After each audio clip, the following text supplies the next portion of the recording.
that they would like chase me there. I'm just glad my daughter's here and she's fine and she's alive. You know, it could have been a lot worse. New alarming video shows two dogs attack a little girl as she cowers on her front porch with a broomstick in hand to protect herself. That young girl understandably shaken tonight. Investigators in Auburn also just released the startling footage tonight showing the dogs charging at a police officer, forcing that officer to open fire. KOMO's Joel Marino live tonight in Auburn, where he spoke to the girl and her dad about what led up to this horrifying ordeal. Joel? And Preston and Mary, these dogs live right next door to this 11-year-old girl. She says that they were barking at her when she came home from school last week. Then they got loose by climbing through a hole in the fence. Mariana McCraggy never imagined she'd be fending off her neighbor's two dogs, but this footage shows the American bullies lunging at her on her own front porch. I seen a broom, so I will try to fight them off with the broom, and then they bit my arm. Mariana's dad says normally someone is home, but school let out early, so his 11-year-old daughter was by herself.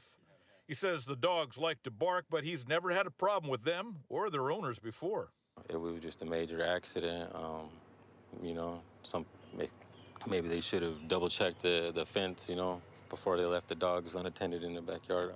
Auburn police arrived after the attack was called in.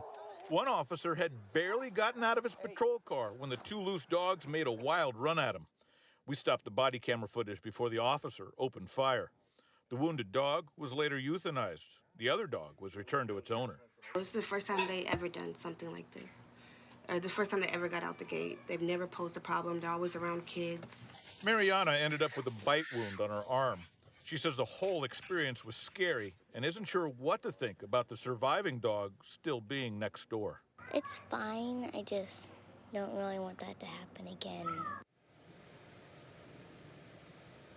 Well, Mariana's dad says that he is not interested in pressing charges, but given that an officer had to fire his gun to defend himself, well, a criminal case could move forward anyway. Back to you. All right, thanks, Joel. When it comes to any charges, investigators say there are a few possibilities being reviewed. The dog's owner could be charged with having an animal at large. That's an infraction. More serious, an animal causing injury to a person, which is a gross misdemeanor. There's also an investigation to see if the surviving dog should be declared dangerous.